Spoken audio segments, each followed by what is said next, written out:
जन्माद्यस्य यतोऽन्वयादि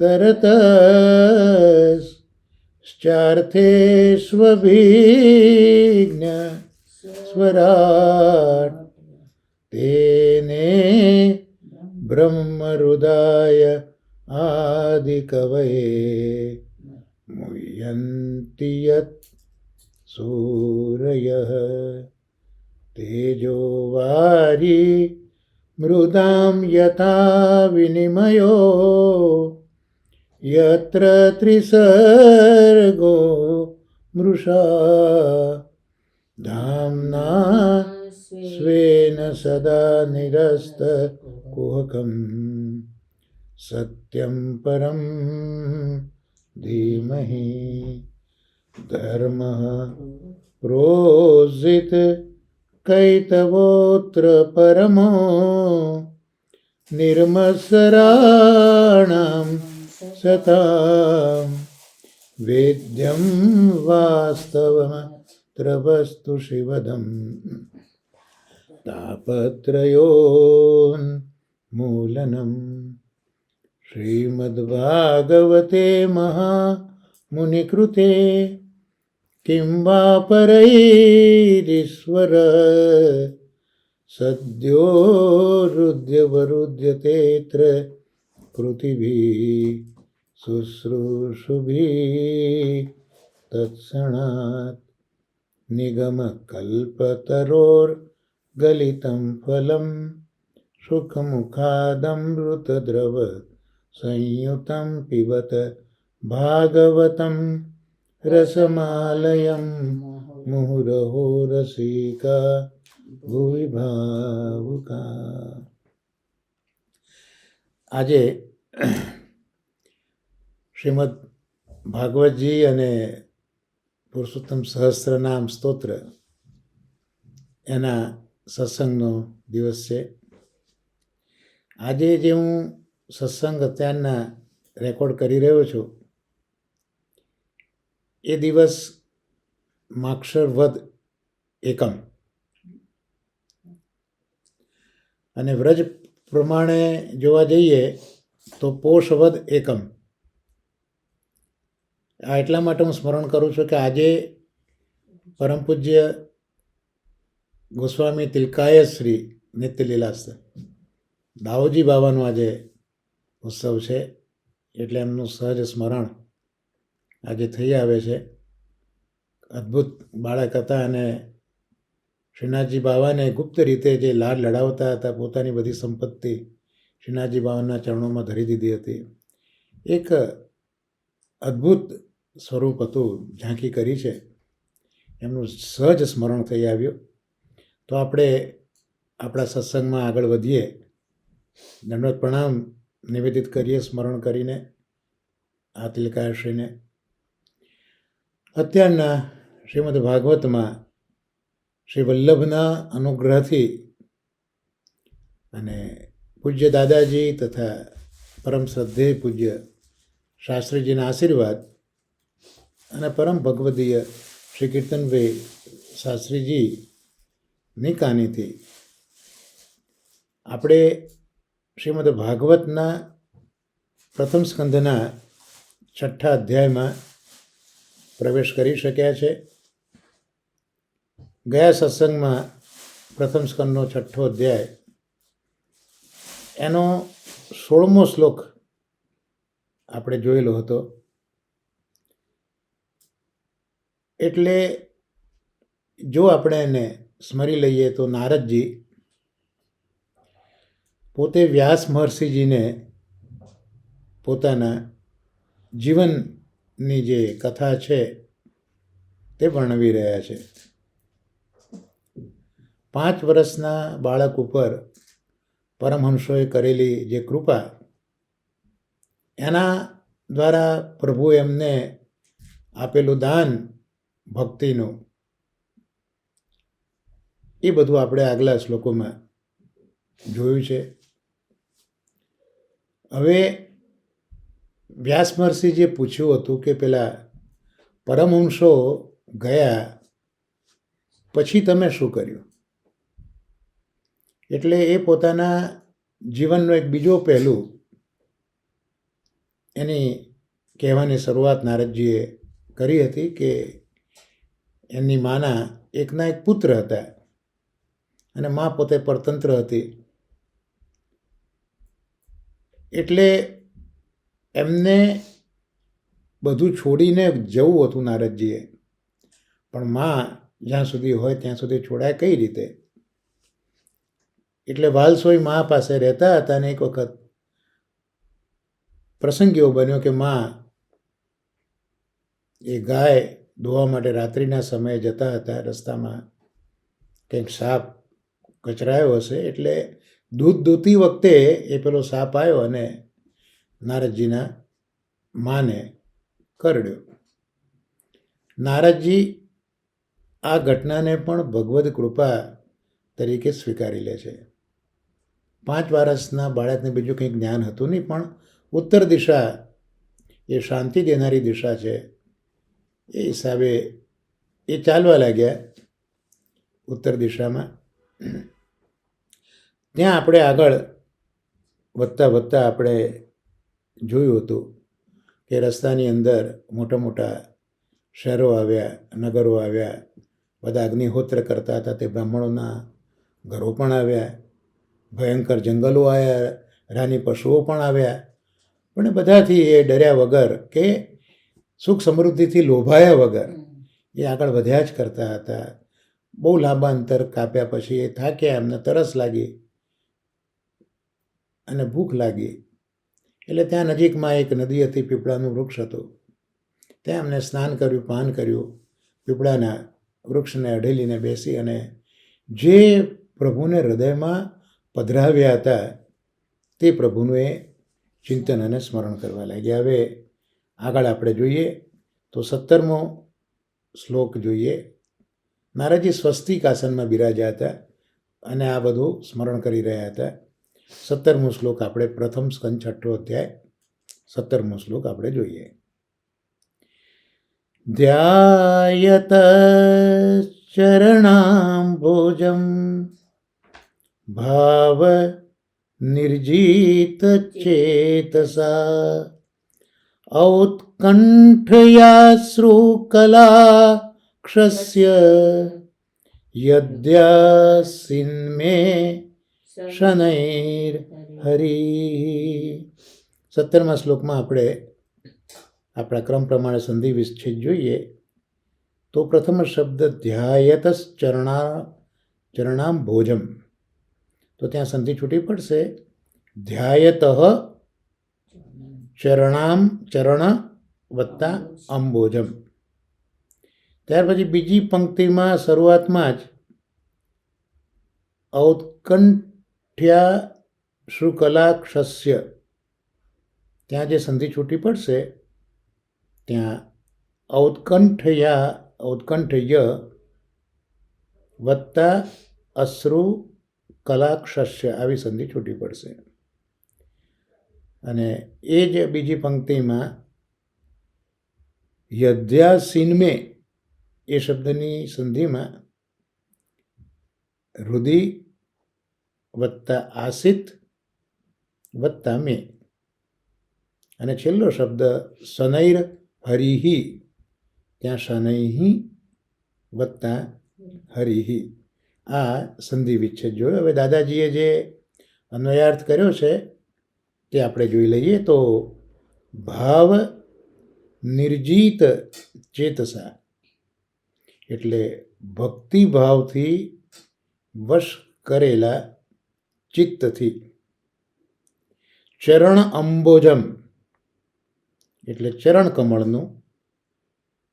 ધ્યાયત ધ્યાન કરતા. ઔત્કંઠ્ય અશ્રુકલા અક્ષસ્ય એટલે ઉત્કંઠાના લીધે નેત્રમાં અશ્રુ કણવાળા. મેં એટલે મારા. રુધિ એટલે હૃદયમાં. હરિહિ શ્રી હરિ. શનૈહિ ધીરે ધીરે. આસિત આવિર્ભાવ પામ્યા. આ અન્વયાર્થ જોયો. હવે એનો અનુવાદ જે દાદાજીએ કર્યો તે આપણે જોઈએ. ભક્તિ ભાવવશ ચિત્તથી પ્રથમ ભગવાનના ચરણ કમળનું ધ્યાન કર્યું અને ઉત્કંઠા વધવા લાગી. નેત્રમાં અશ્રુબિંદુના કણો ઉભરાયા અને ધીમે ધીમે મારા હૃદયમાં શ્રીહરિ પ્રગટ થયા. એટલે અહીંયા આ સીધી વસ્તુ છે કે પીપળના વૃક્ષ નીચે અઢેલીને સ્વસ્તિક આસન લગાવીને નારદજી બિરાજ્યા છે. ચિત્તમાં ભક્તિભાવ ઉભરાયો છે. ચિત્ત ભક્તિને વશ છે. શાસ્ત્રીજીના સત્સંગમાં સાંભળવા મળેલું કે દર્શન નેત્રથી પણ હોય અને દર્શન મનથી પણ હોય. અગત્યનું છે એ દર્શન મનથી થાય.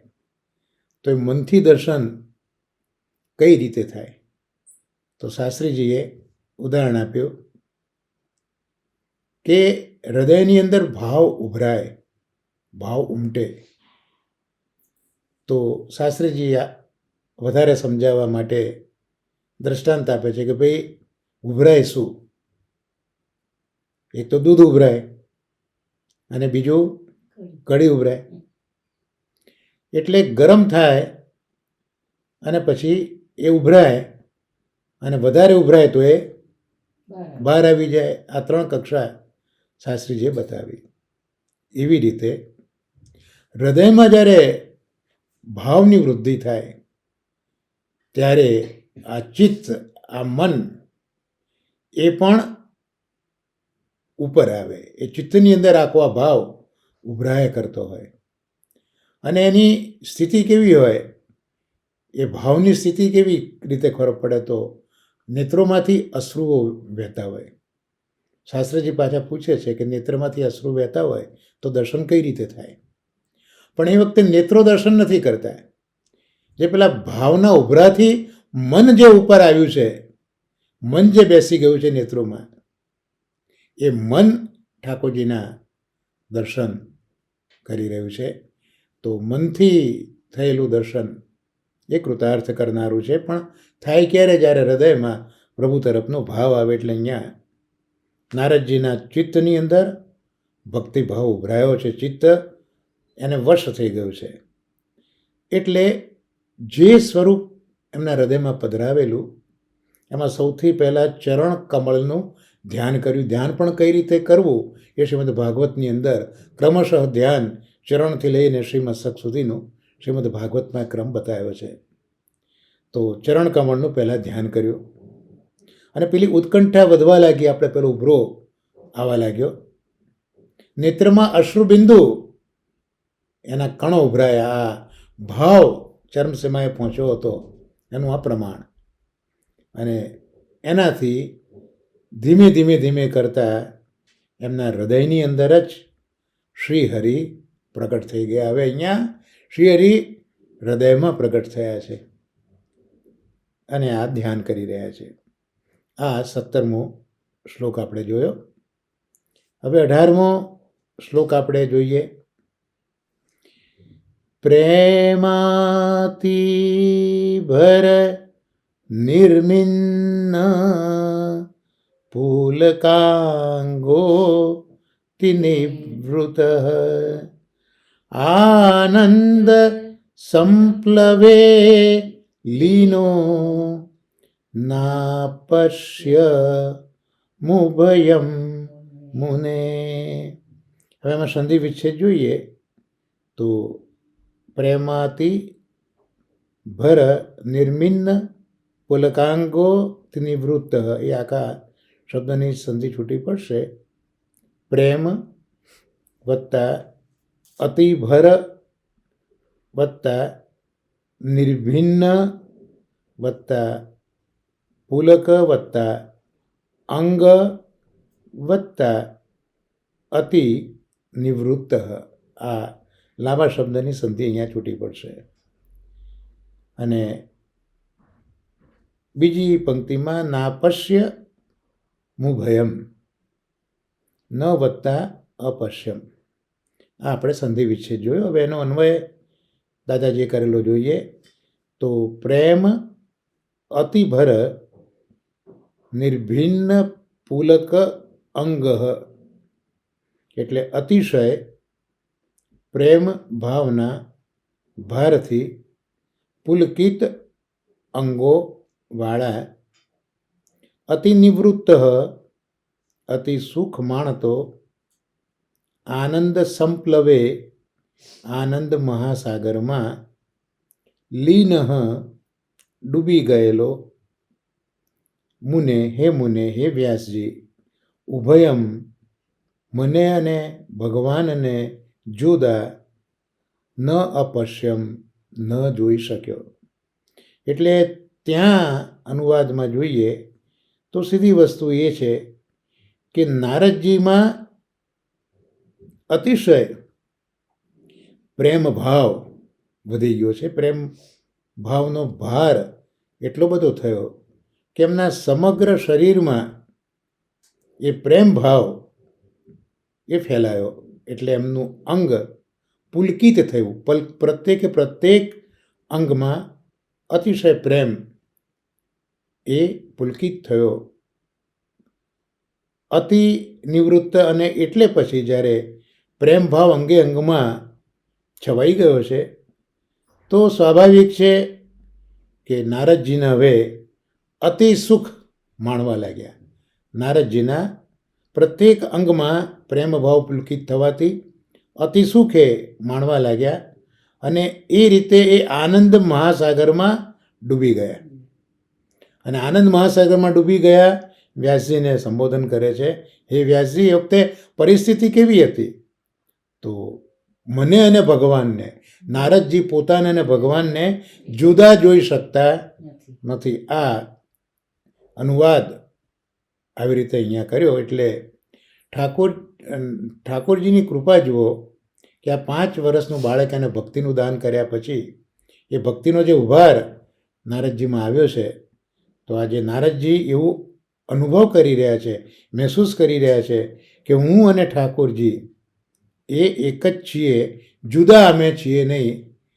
આવા સુંદર અનુભવની વાત અહીંયા કરી. તો તત્વસુધામાં દાદાજી લખે છે, શરૂઆત જે 17મા શ્લોકમાં ધ્યાયત, ધ્યાન કરવા લાગ્યા. તો ધ્યાન, કયું ધ્યાન, કેવું ધ્યાન? તો હું કોણ છું? મારું કર્તવ્ય શું છે? એ ધ્યાન કરીને ઈશ્વરનો વિચાર અને ઈશ્વરનો સાક્ષાત્કાર થાય છે. ઈશ્વરનો વિચાર અને ઈશ્વરનો સાક્ષાત્કાર, એના માટે રીત દાદાજીએ બતાવી. ધ્યાયત, ધ્યાન આપણે કરીએ કે હું છું કોણ, મારું કર્તવ્ય શું છે. કારણ કે મૂળ તો આ પંચપર્વ અવિદ્યાની જ વાત આવી કે છેલ્લે જે સ્વરૂપ વિસ્મૃતિ, ખરેખર તો ક્રમમાં સ્વરૂપ વિસ્મૃતિ પહેલી છે, પણ આપણે સામાન્ય રીતે સ્વરૂપ વિસ્મૃતિ છેલ્લે કહીએ છીએ. તો સ્વરૂપ વિસ્મૃતિ એટલે એ જ વસ્તુ બની ને કે હું ભગવાનનો અંશ છું, ભગવાન અંશી છે, અને ત્યાંથી હું છૂટો પડ્યો છું. અને ભગવાન મારા સ્વામી છે, હું એમનો સેવક છું, અને સ્વામીના સુખ માટે, પ્રસન્નતા માટે મારે બધા જ પ્રયત્નો કરવા જોઈએ. તો આ આપણી જે મૂળ ઓળખ છે એ ભૂલી ગયા છે. એટલે જ્યારે મહાપ્રભુજી આસુર વ્યામો લીલા કરી ત્યાં ઠાકોરજી એ જ કહ્યું કે મુક્તિ રીતવા અન્યથા રૂપમ સ્વરૂપેણ વ્યવસ્થિત. જો મુક્ત થવું હોય તો આપણું જે આ અન્ય સ્વરૂપ છે, દેહ સંબંધી છે, આપણે આત્માને જ દેહ સમજી બેઠા છે, તો મુક્તિ રીતવા અન્યથા રૂપમ સ્વરૂપેણ વ્યવસ્થિત, એટલે એ અન્ય રૂપમાંથી નિવૃત્ત થઈને મૂળ સ્વરૂપ જે આત્મા, એમાં સ્થિતિ કરવી જોઈએ. તો આ ધ્યાન આ રીતનું કે હું કોણ, તો હું ઠાકોરજી મારા સ્વામી ઠાકોરજી, હું ઠાકોરજીનો સેવક, તો હું કોણ, અને પછી મારું કર્તવ્ય શું. તો મહાપ્રભુજીએ પોતાના વેદાંતમાં બહુ સ્પષ્ટ આજ્ઞા કરી છે કે જીવ ભગવદ અંશ છે, એટલે જીવનું એક જ કર્તવ્ય છે તે ભગવત સેવા.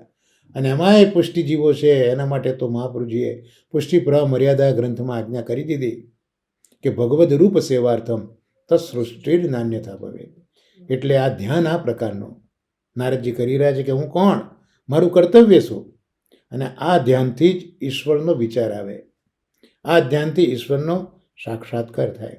એટલે નારદજીને હવે ધ્યાનથી, આ પ્રકારના ધ્યાનથી માનસમાં, હૃદયમાં, મનમાં ભગવાનની મૂર્તિના દર્શન થયા, માનસ મૂર્તિ દર્શન થયા.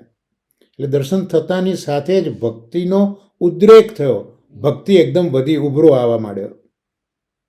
અને ધ્યાન સાથે કોનું ધ્યાન, તો હરિચરણ કમલનું ધ્યાન કર્યું.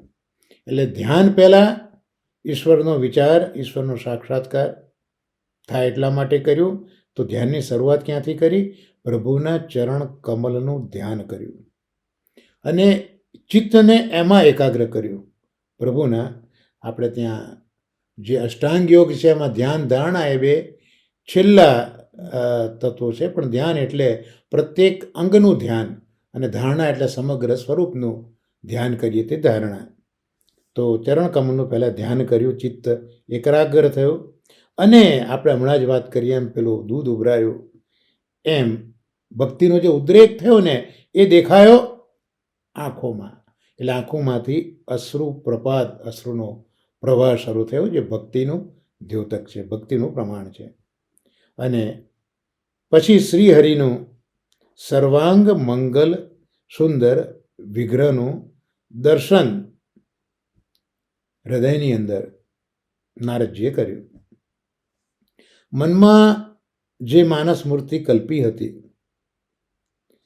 તેમાં અંદરથી ભગવાનનો આવિર્ભાવ થયો. જે પ્રમાણે મૂર્તિ કલ્પી હતી એ જ પ્રમાણે ઠાકોરજીનો એમાં આવિર્ભાવ થઈ ગયો.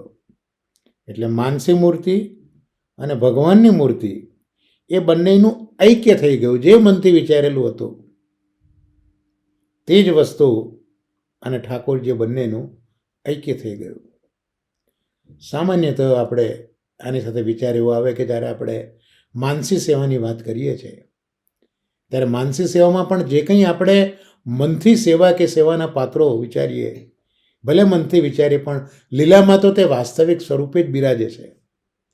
અને એટલે જ પેલા આશકરણ રાજા એ માનસી કરતા હતા, અને એમાં કઢીનો ડબરો ઠાકોરજીને રાજભોગમાં ધર્યો, ઘોડો કૂદ્યો અને જે કઢી હતી તે છલકાઈ. આમ તો માનસી હતી, ત્યાં કશું હતું નહીં, પણ આ માનસી સેવાની તાકાત બતાવી કે માનસી જો શ્રી વલ્લભની કૃપાથી સિદ્ધ થાય તો એમાં પછી આવતા બધા પદાર્થો અલૌકિક રીતે પણ ત્યાં બિરાજતા હોય છે. એમ અહીંયા પણ જે એને માનસ મૂર્તિ હતી એ અને પેલા ભગવાન જે હતા એનું ઐક્ય થયું, અતિશય પ્રેમ થયો, અંગે અંગમાં રોમાંચ થયો, રૂંવાડા ઊભા થઈ ગયા. અને જ્યારે બધા જ અંગ એ ડૂબી ગયા આનંદમાં, અનુભવ કરવા લાગ્યા, એટલે નારદજી પોતે પરમાનંદની અંદર ડૂબી ગયા. આ ભગવાનના સાક્ષાત્કારનું નિરૂપણ છે. એટલે નારદજીને ભગવાન આ રીતે સાક્ષાત્કાર કરાયો. નારદજી પોતે વ્યાસજીને કહી રહ્યા છે કે શું મેં કર્યું. તો આ રીતે ઠાકોરજીએ નારદજીને સાક્ષાત્કાર કરાયો છે. ગંગાજલમાં ગંગાજીનું ધ્યાન કરીએ તો સાક્ષાત ભગવદપદી ગંગાજી આધિદૈવિક સ્વરૂપે પ્રકટ થયા છે. આ ભક્તના ઉપર આધાર છે. ભક્તનું જો અનન્યપણું હોય તો ગંગાજીના જલમાં પણ ગંગાજી મૂર્તિ સ્વરૂપે ભક્તને દર્શન આપતા હોય છે, આધિદૈવિક સ્વરૂપના દર્શન આપતા હોય છે. તો ધ્યાન કરતાં કરતાં સાક્ષાત ગંગાજી આધિદૈવિક સ્વરૂપે પ્રગટ થાય છે.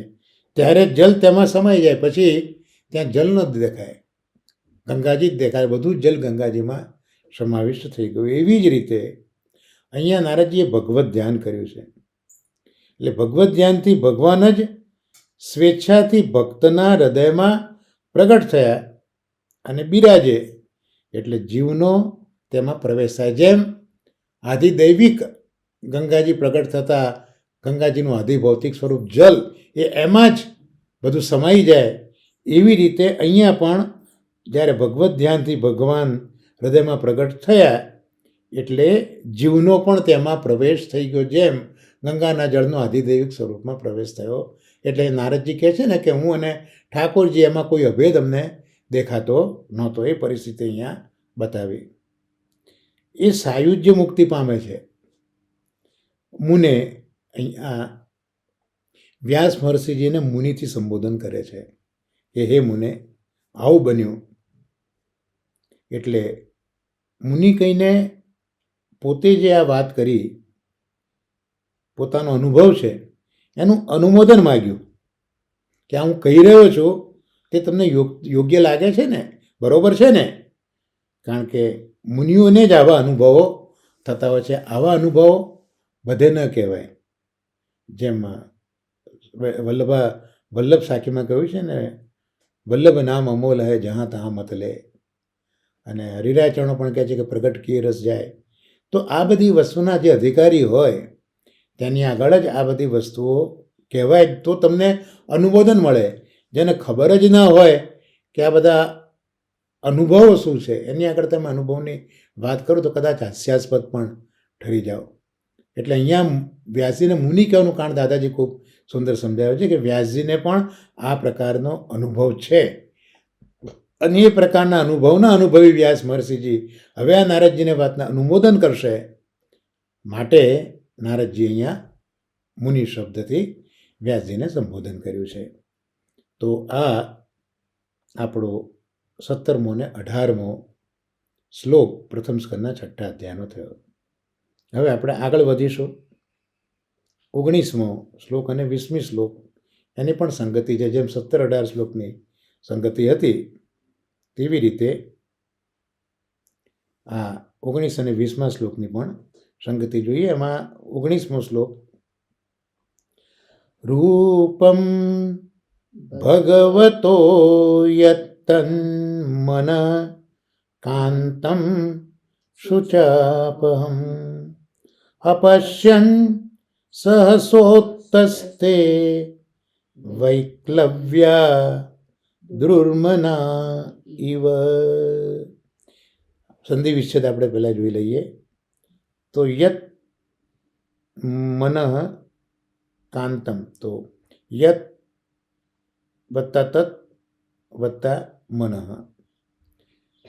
પછી પ્રથમ પંક્તિમાં શુચાપહમ, તો ત્યાં શુચ વત્તા અપહમ. બીજી પંક્તિમાં સહસોત્તસ્થે, સહસા વત્તા ઉત્તસ્થે. અને વૈક્લવ્યા દુર્મના, તો વૈક્લવ્યાત દુર્મના. આવી સંધિનો વિચ્છેદ જોયા પછી હવે દાદાજીએ જે અન્વય કર્યો છે 19મા શ્લોકનો તે આપણે જોઈ લઈએ. મનઃ કાંતમ, જે પેલો સંધિ છૂટી પડી ને યત તન મનઃ કાંતમ, ત્યાં મનઃ કાંતમ એટલે મનને ગમતું. શુચા અપહમ, શુચા એટલે શોક, તો શોકને હણનારું. અપહમ એટલે હરનારું, તો શોકને હણનારું. યત એટલે જે, ભગવતઃ એટલે ભગવાનનું, રૂપમ એટલે રૂપ, તત એટલે તે રૂપને, સહસા એટલે એકદમ, અપશ્યન એટલે ન જોતા, વૈક્લવ્યાત વિકલતાથી, દુર્મનાહા ઇવ જાણે દુઃખી મનવાળો, ઉત્તસ્થે એકદમ ઊભો થઈ ગયો. તો હવે આપણે એનો અનુવાદ જોઈએ તો મનને સુંદર લાગતું અને થાકને દૂર કરનારું તે ભગવાનનું સ્વરૂપ મેં જોયું નહીં, ત્યારે વિકલતાથી ઉદાસીનની માફક એકદમ હું ઊભો થઈ ગયો. આપણે જોયું 17મા શ્લોકમાં કે હૃદયમાં પ્રભુ બિરાજ્યા અને એકાત્મતા અનુભવી નારદજીએ. પણ એ જે સ્વરૂપ એને સન્મુખમાં તો જોયું નહીં, કારણ કે જે હતું સ્વરૂપ તો હૃદયમાં પધારેલું હતું. અને સ્વરૂપ જે જોયું હતું, અનુભવ્યું હતું, તે કેવું હતું? મનને સુંદર તો લાગતું જ હતું, પણ સાથે મારા થાકને દૂર કરનારો હતો. કારણ કે કેટલી બધી એમને મુસાફરી કરીને અહીંયા પીપળાના વૃક્ષ આગળ આરામમાં બેઠા હતા, થાકેલા. તો એ જે હૃદયમાં દર્શન કરેલા એ પ્રભુ સુંદર તો હતા અને થાકને દૂર કરતા હતા, પણ એ સ્વરૂપ મેં બહાર જોયું નહીં. એટલે હવે એ પોતે વિકળ થઈ ગયા, ઉદાસીન થઈ ગયા. અને વિકલતાથી, ઉદાસીનતાથી શું થયું? એ જે બેઠેલા હતા ત્યાંથી એકદમ એ ઊભા થઈ ગયા. કે ક્યાં ગયા? ઊભા એકદમ થઈ ગયા. તો આ 19મા શ્લોકની વાત કરી. હવે 20મો શ્લોક આપણે જોઈશું. દિદૃક્ષુસ્તદહં ભૂય પ્રણિધાય મનોહૃદિ વીક્ષ્યમાણોऽપि ના પશ્ય મવિતૃપ્ત ઇવાતુરઃ. અહીંયા પણ સંધિ વિચ્છેદ જોઈ લઈએ તો 20મા શ્લોકની પ્રથમ પંક્તિમાં જ દિદૃક્ષુસ્તદહં, તો ત્યાં સંધિ છૂટી પડશે. દિદૃક્ષુ તત અહમ. બીજી પંક્તિમાં વીક્ષ્ય માણોપી, એટલે વીક્ષ્ય માણઃ વત્તા અપી, અને ના પશ્ય મ વિતૃપ્ત ન વત્તા અ પશ્યમ અને વિતૃપ્ત, આ સંધિ છૂટી પડે. હવે એનો અન્વય જોઈએ તો અવિતૃપ્ત, જે પેલું અપશ્યમ વિતૃપ્ત છે ને, તો અપશ્યમ વત્તા અવિતૃપ્ત, તો એ અવિતૃપ્ત એટલે તૃપ્તિ વગરનો, આતુર એટલે આતુરની માફક, ભૂય એટલે ફરીથી, તત એટલે તે સ્વરૂપને,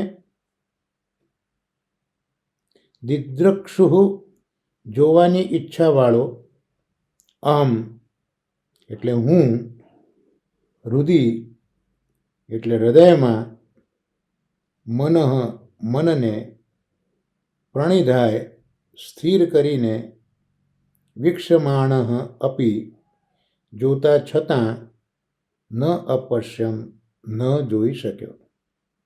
જોઈએ એનો અનુવાદ તો ભગવત સ્વરૂપના દર્શનથી હું અતૃપ્ત, અત્યંત આતુરની માફક ફરીથી તે સ્વરૂપને જોવાની ઈચ્છાવાળો થયો. હૃદયમાં મનને સ્થિર કરીને જોવા લાગ્યો, છતાં તે સ્વરૂપને હું જોઈ ન શક્યો.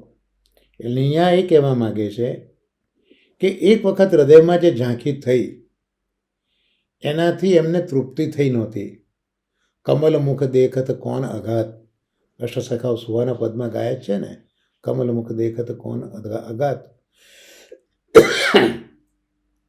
તો એક વખત દર્શન કરવાથી તૃપ્તિ થતી નથી. નાથ દ્વારા પણ જઈએ તો એ કેવા વારંવાર ધક્કા ખાઈને કે ઝાપટિયાની ઝાપટ ખાઈ ખાઈને પણ વારંવાર દર્શન કરવાનું મન થાય છે ને, કૃષ્ણ દરસ સો અટકી વારંવાર પનગઢ પર જાત.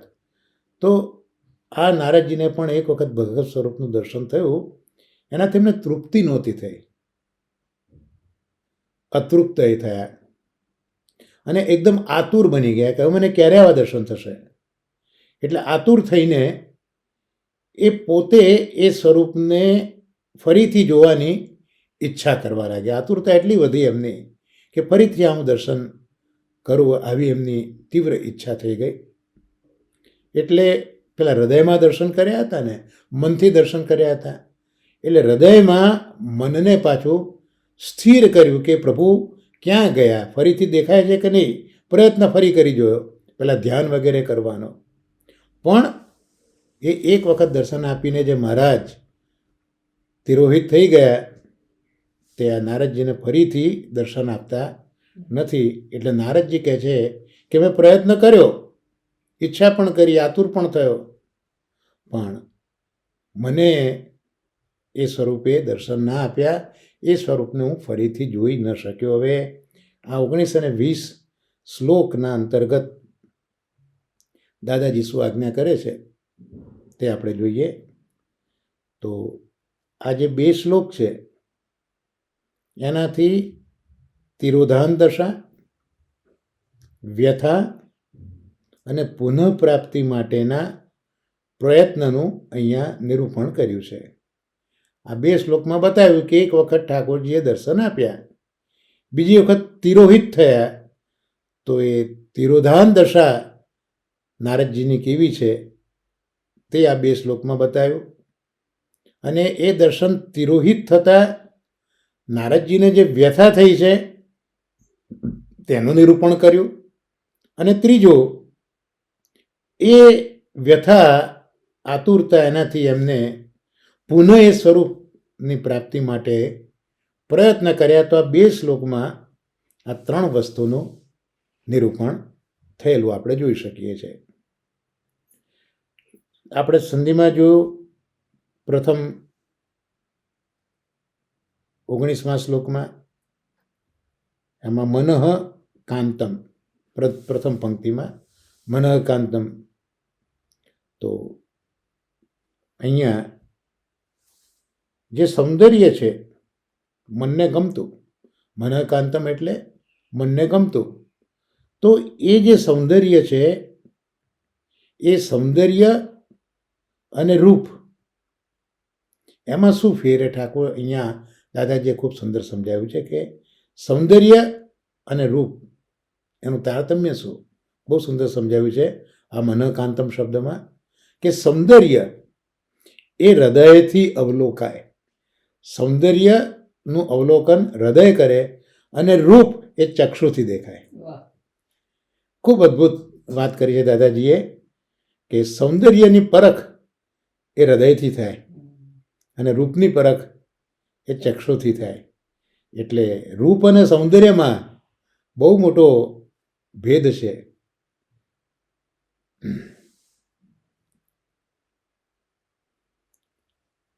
આગળ કહે છે, આછો નીકો લોનો મુખ ભૂર હી દિખાય, એ જે વર્ણન કર્યું છે અષ્ટસખાએ કલેવાના પદમાં. આછો નીકો લોનો મુખ ભૂર એટલે મુખની અંદર કેટલી વસ્તુઓ મૂકી દીધી. આછો એટલે સરસ તો છે, નીકો એટલે સુંદર છે, લોનો એટલે લાવણ્યયુક્ત છે. તો આ બધો જે અનુભવ નેત્રથી જ ભલે કર્યો કે આછો છે, પણ નીકો અને લોનો જે છે તો અનુભવ હૃદયથી થાય. કારણ કે સૌંદર્ય છે એનું અવલોકન હૃદયથી થાય. પણ એ રીતનું હૃદય બી આપણું જોઈએ ને કે અવલોકન કરી શકીએ આપણે. તો સૌંદર્ય હૃદયથી અવલોકાય અને રૂપ ચક્ષુથી દેખાય. અને અણસમજુ લોકો એટલે જ રૂપને સૌંદર્ય માની બેસે છે. અણસમજુ લોકો રૂપને સૌંદર્ય માની બેસે છે. તો રૂપ શું છે? દાદાજી સમજાવે છે, રૂપ એ આકૃતિની સુડોળતા એ રૂપ છે. રૂપ એ બાહ્ય વિષય છે. રૂપ એ બાહ્ય વિષય છે. તમારા આકૃતિની સુડોળતા એ રૂપ તરીકે તમારી નજરમાં આવે છે.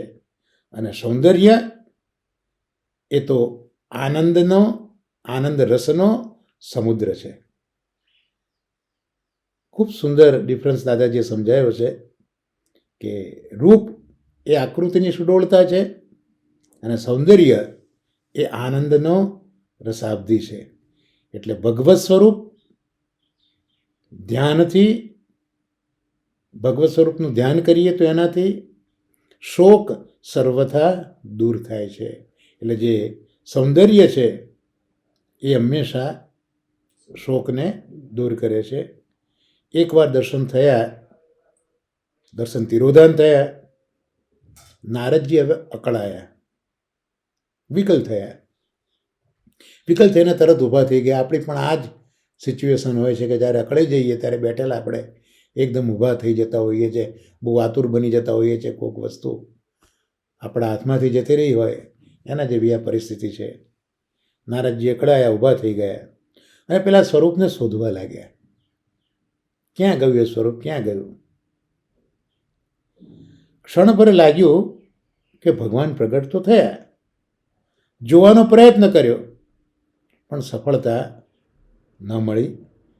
માનસી મૂર્તિ મળી પરંતુ તે દિવ્યાનંદથી વિગ્રહની જે ઝાંખી હતી, બહાર જે એમને દર્શન કરવું હતું, એ વિગ્રહની ઝાંખી તો નારદજીને નથી જ થઈ.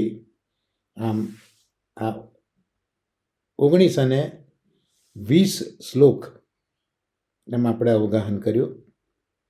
હવે 21 અને 22મો શ્લોક પણ આપણે જોઈ લઈએ, કારણ કે નારદજીની કોમેન્ટ્રી ચાલુ જ છે.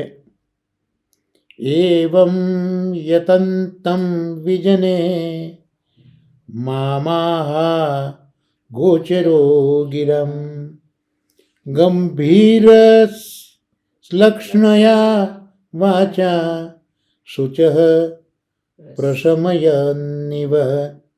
એમાં પ્રથમ પંક્તિમાં મામાહા ગોચરો, ત્યાં સંધિ છૂટી પડશે. 21મા શ્લોકમાં મામ અહ અગોચર. ત્યાર પછી બીજી પંક્તિમાં પ્રશમયનિવ, તો પ્રશમયન વત્તા ઇવ, આ 21મા શ્લોકમાં ત્યાં અન્વય દાદાજીએ કરેલો જોઈએ તો ગિરામ એટલે વાણીનો, અગોચર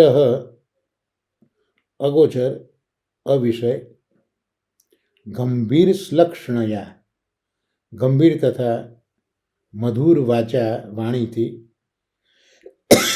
શુચ શોકને, પ્રશમયન ઇવ શાંત કરતા ન હોય એ રીતે, એવમ એ પ્રમાણે, બીજને વિજન વનમાં યતંતમ પ્રયત્ન કરતા, મામ મને આહ કહેવા લાગ્યા. એટલે એનો અનુવાદ જોઈ લઈએ તો આ પ્રમાણે વિજન એટલે નિર્જન, તો નિર્જન પ્રદેશમાં દર્શન માટે પ્રયત્ન કરતા મને વાણીના અવિષય ભગવાન મધુર વાણીથી મારા શોકને સમાવતા ન હોય એમ કહેવા લાગ્યા. નારદજીનો આ પ્રયત્ન નિષ્ફળ ગયો. વ્યાકુળતા હતી, પ્રયત્ન નિર્જન પ્રદેશ હતો, પૂછવા પણ કોને જાય. અને આ પ્રયત્ન ચાલુ હતો એ વખતે નારદજીને એક વાણી સંભળાઈ.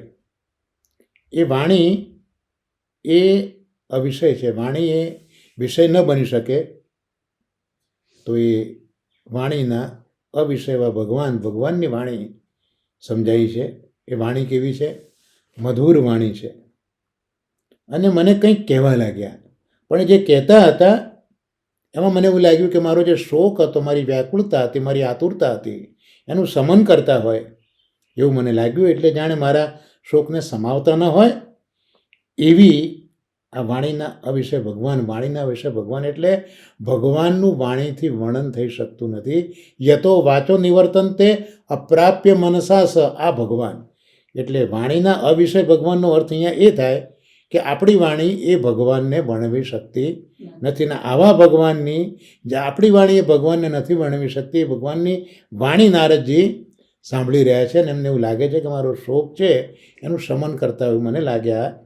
21મો શ્લોક આપણે જોયો. હવે 22મો શ્લોક જોઈએ. હંતાસ્મિન જન્મની ભવાન મા દ્રષ્ટુ મિહાર્હતિ અવિપક કષાયાણામ દુર્દૃશોર્હમ કુયોગિનામ. એટલે 22મા શ્લોકમાં પ્રથમ પંક્તિમાં જ હંતા સ્મિ જન્મની, ત્યાં સંધિ છૂટી પડશે. હંત વત્તા અસ્મિન વત્તા જન્મની, અને ભવાન ન સંધિ છૂટી પડશે ભવાન વત્તા ન. પછી સંધિ છે દ્રષ્ટુ મિહાર હતી, એટલે દ્રષ્ટુમ ઇહ અર્હતિ. અને બીજી પંક્તિમાં 22મા શ્લોકમાં દુર્દુર્ષોહમ, એમાં દુર્દુર્ષ વત્તા અહમ, આ સંધિ વિશે જોયો. હવે એનો આપણે અનુવાદ અન્વય જોઈ લઈએ. તો હંત એટલે અરે, ભવાન તમે, અસ્મિન જન્મની આ જન્મમાં, મામ મને, ઇહ આ સ્થાનમાં, દ્રષ્ટુમ દર્શન કરવાને, ન અર્હતિ યોગ્ય નથી, અહમ એટલે હું, અવિપક્વ કસાયાણામ અપરિપક્વ મનના માળવાળા એવા, અપરિપક્વ મનના મળવાળા એવા કુયોગીનામ કુયોગીઓને દુર્દુર્ષ દેખાતો નથી. અનુવાદ એ રીતે કર્યો કે ખરેખર આ જન્મમાં મારું દર્શન કરવાને તમે યોગ્ય નથી. જેમના રાગાદી દોષો પરિપક્વ નથી થયા એવા કુયોગીઓને મારું દર્શન દુર્લભ છે. એટલે જે 21મા શ્લોકમાં આપણે જોયું કે નારદજીને જે વાણીના અવિષય ભગવાનની વાણી સંભળાઈ, જે નારદજીનો શોક દૂર કરનારી હતી, તો એમને શું સાંભળ્યું તે આ શ્લોકમાં કહ્યું કે પ્રભુ નારદજીને કહી રહ્યા છે. નારદજીને વાણી સંભળાઈ રહી છે, સ્વરૂપ તો દેખાતું નથી, વાણી સંભળાઈ રહી છે કે ખરેખર ભાઈ આ જન્મમાં તો મારું દર્શન કરવા માટે તમે યોગ્ય નથી, તમારી યોગ્યતા નથી. કેમ? તો મારું દર્શન કોને થાય? ઠાકોરજી કહે છે જેમના રાગાદી દોષો પરિપક્વ થઈ ગયા હોય. પરિપક્વ થાય એટલે શું થાય? બધા પાકેલું ફળ પડી જાય. તો એમ આપણા બી દોષો રાગ વગેરે પરિપક્વ થાય એટલે નિર્મૂલ થઈ જાય, તો જ ભગવાનના દર્શન દુર્લભ થાય છે. બાકી કુયોગી અહીંયા શબ્દ વાપર્યો, એટલે જે કુયોગી કોને કયા? કે ભલે યોગી હોય પણ જેમના રાગાદી દોષો પરિપક્વ થતા નથી. કુયોગીઓને મારું દર્શન થતું નથી, એ આપણે ભાગવતમાં આગળ જોઈશું. તો જેના રાગાદી દોષો પરિપક્વ નથી થતા એવાને ભગવાનના દર્શન થતા નથી. ભલે યોગી હોય પણ એ બધા બી કુયોગી છે અને મારું દર્શન થતું નથી. આ રીતે 21 ને 22મા શ્લોકની અંદર આપણે જોયું. હવે એમાં તત્વસુધામાં દાદાજી શું સમજાવે છે તે જોઈ લઈએ. તો અગોચર ગિરામ, ગિરામ, ગિરા એટલે વાણી. વાણી એ પ્રભુની એક જે 12 શક્તિઓ છે ને પૈકીની એક શક્તિ આ વાણી છે. અને વાણીના અધિદૈવિક પતિ જો કોઈ હોય તો આપણા શ્રી વલ્ભાચાર્યજી છે. તો અગોચર વાણી થઈ, સાક્ષાત્કાર ન થયો. નારદજી કહે છે જો ભાઈ મારો તો મારી વ્યાકુળતા, મારો શ્રમ તો પ્રભુના ફરી દર્શન માટે નહોતો, પણ એ ન થયું, પણ અગોચર વાણી થઈ. એટલે હવે સાક્ષાત્કાર નથી થયો એટલે અકળામણ થઈ. ત્યાં વાણી સંભળાઈ, બોલનાર ન જોયો પણ વાણી સંભળાઈ. પણ અનુભવથી વિશ્વાસ તો આવ્યો, કારણ કે અત્યાર સુધીનો અનુભવ હતો કે ના પ્રભુ છે, અનુભવ કર્યો છે, એટલે ભલે દેખાતા નથી પણ છે તો ખરા. એ અનુભવથી વિશ્વાસ તો વાણી ઉપર આવ્યો. શું વિશ્વાસ આવ્યો? કે આકાશ પુરુષની તે આકાશ પુરુષની પણ વાણી આ નહોતી. એટલે આ વાણી કોઈ આકાશ પુરુષની નહોતી, કારણ કે વાણી કોમલ, મધુર, ગંભીર અને પ્રતિધ્વનિ વિનાની વાણી હતી. એટલે કોઈક આકાશમાંથી કોઈક પુરુષે વાણી કરી હોય એવી આ વાણી નહોતી. એનું કારણ બતાવ્યું કે કયા આધારે એ કહી શક્યા, કારણ કે એ જે નારદજીએ શબ્દો સાંભળ્યા એ કોમલ હતા, મધુર હતા. એટલે મધુરાધિપતેર કિલમ મધુરમ, એટલે જેની વાણી પણ મધુર હોય, કોમલ, ગંભીર અને પ્રતિધ્વનિ વિનાની, એટલે જરા પણ એનો પડઘો પડતો નહોતો. બાકી આકાશ પુરુષ બોલે તો એના પડઘા પણ પડે, પણ અહીંયા તો પડઘો પણ પ્રતિધ્વનિ પણ થતો નહોતો. એટલે નારદજી લાગ્યું કે આ બોલનારો તો એ જ છે જેને મેં જોયો છે, ભલે દેખાતો નથી, બીજો કોઈ પુરુષ આ છે નહીં, પણ જેને મેં જોયો છે એ જ આ બોલી રહ્યો છે. એટલે ગંભીર લક્ષણયા વાચા, વાણીને કહી છે. વાણીને એટલે અહીંયા ગંભીર કહી છે. ખાતરી થઈ કે મધુરાધિપતિનું જ આ માંગ માધુર્ય છે. મધુરાધિપતેર કિલમ મધુરમ. તો આ જે વાણી છે આવી મધુર, એ કોની હોય? માત્ર મધુરાધિપતિની. જો એમ નારદજીને પોતાને ખાતરી થઈ કે આ વાણી એ જ પ્રભુની છે જેણે મને દર્શન આપ્યા છે. આમાં જ એક શબ્દ આવ્યો હંત. તો હંત શબ્દ કેમ અહીંયા વાપર્યો? દાદાજી સમજાવે છે કે દુઃખી હતા, પણ સ્નેહ દુઃખી હતા. જેમ ગોપીજનોએ વેણુગીતમાં કહ્યું ને, હંતાય મદ્રી રબલા હરિદાસ વર્ય, ત્યાં ખેદ વ્યક્ત કરે છે, પણ ખેદ પ્રેમ સૂચક, સ્નેહ સૂચક ખેદ છે કે આપણે ન જઈ શક્યા. પેલી પુલિંદીઓ ગઈ તો પૂર્ણ બનીને આપણે ઘરમાં ને ઘરમાં રહ્યા. એટલે એ જે દુઃખ છે એ સ્નેહનું દુઃખ વ્યક્ત છે, માટે હંત શબ્દ આવી રીતે વપરાય. એટલે અહીંયા પણ જે હંત શબ્દ 22મા શ્લોકમાં શરૂઆતમાં વાપર્યો, હંત અસ્મિન જન્મની, તો આ સ્નેહથી નારદજી દુઃખી છે એના માટે આ શબ્દ વપરાયો. હંત, હું તારા ક્લેશથી ક્લિષ્ટ છું. આ દેહમાં અને આ લોકમાં દર્શન માટે યોગ્યતા નથી એમ સૂચવ્યું. સમાધાન કર્યું, અવિપક્વ કષાયાણામ, તપથી મનોમલ તિરોહિત થાય અને મનોમલ નષ્ટ થાય એવી બે ભૂમિ છે.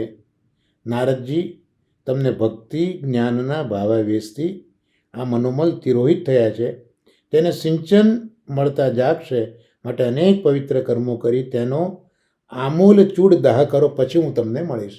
ઠાકોરજી નારદજીને એ કહે છે કે તપ તમે કરો તો તપથી મનોમલ તિરોહિત થતા હોય છે, પણ મનોમલને આપણે નષ્ટ કરવાના છે.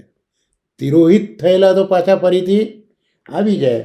તમે તપ કર્યું, એનાથી મનોમલ તિરોહિત થયો, પણ મનોમલ નષ્ટ થયો નથી. એટલે એના માટે કહે છે કે નારદજી, તમને ભક્તિ જ્ઞાનના ભાવાવેશથી આ મનોમલ તિરોહિત થયા છે. એટલે તમારામાં જે ભક્તિ હતી, જ્ઞાન હતું, એનો જે આવેશ હતો, એટલે મનોમલ તિરોહિત થયા છે. એને સિંચન મળતા જાગશે. એને જો પાછું સિંચન મળ્યું તો પાછા એ મનોમલ ફરીથી જાગૃત થાય. એટલે હવે તમે અનેક પવિત્ર કર્મ કરો, જેથી એ જે મનોમલ તિરોહિત ન થાય, પણ મનોમલ એ જળમૂળમાંથી નીકળી જાય.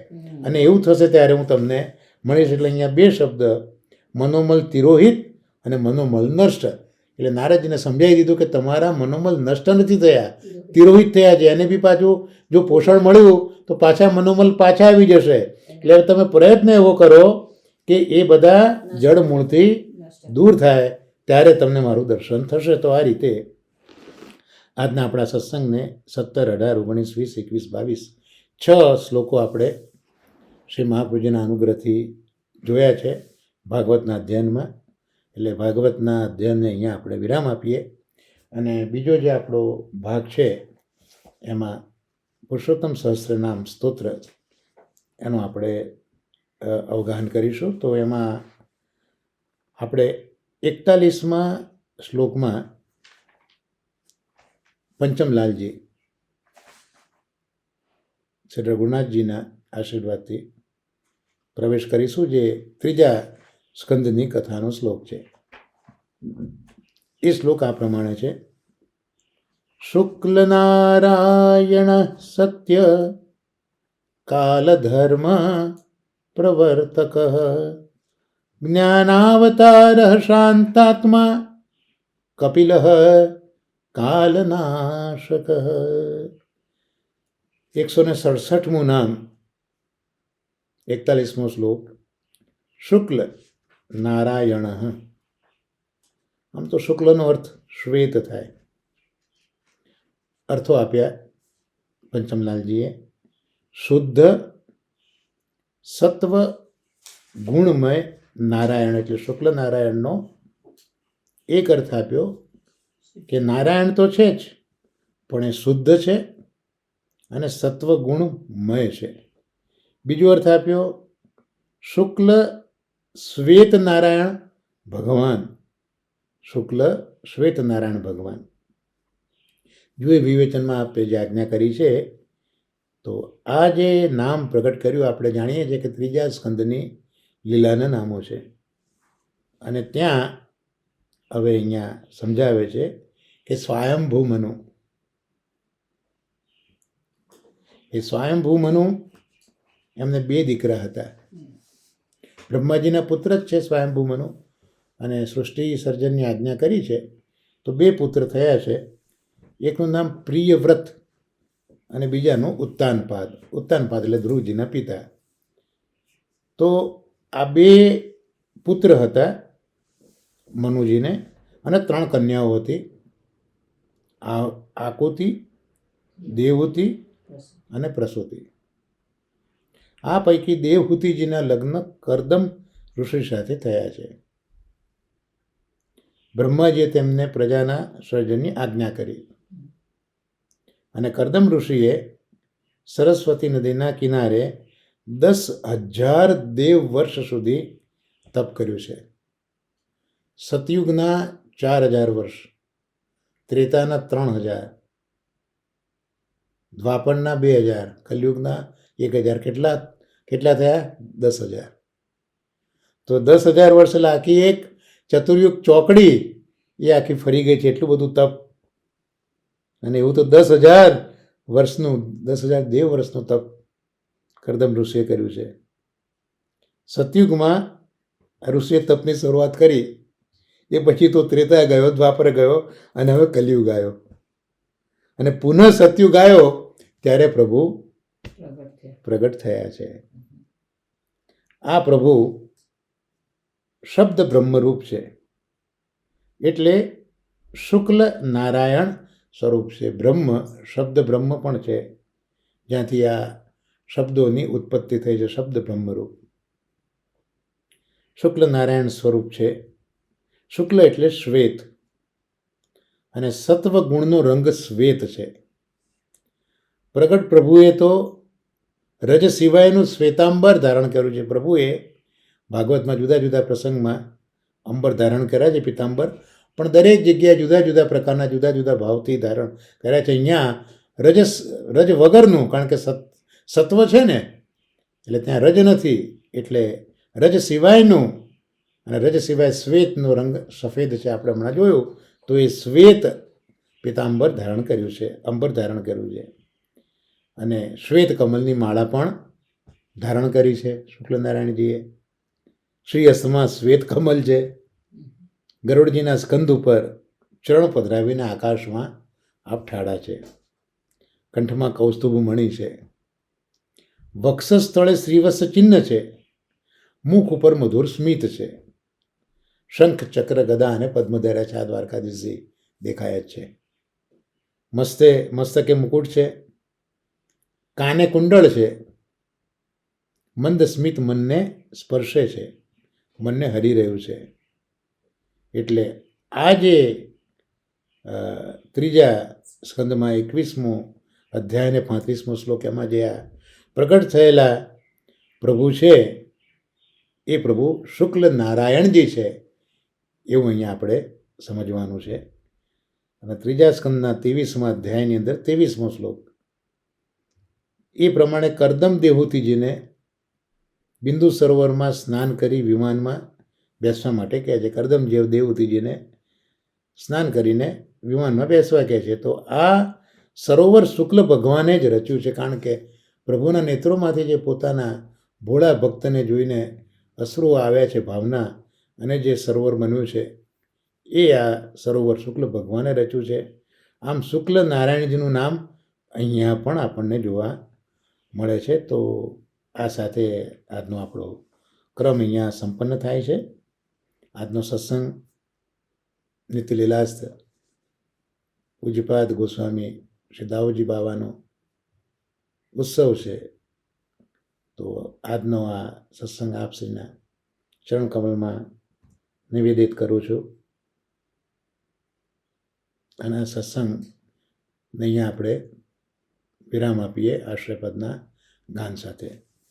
દ્રઢઈન ચરણન કેરો ભરોસો, દ્રઢઈન ચરણન કેરો, શ્રી વલ્લભનખ ચંદ્ર છટાબિન, સબ જુગમાં જય અંધેરો ભરોસો, દ્રઢઈન ચરણન કેરો, साधन और नहीं आकली में जासूं होत निवेरो, सूर कहा कहे दुविधा धरो, बिना मूलको चेरो भरोसो, दृढ़ न चरणन के. श्री गोवर्धन नाथ की जय, श्याम सुंदर श्री अમને महाराणी की जय, श्री आचार्य जी, श्री महाप्रभु जी की जय. સર્વે વૈષ્ણવને મારાના વર્ષાના ભગવત સ્મરણ અને વંદન.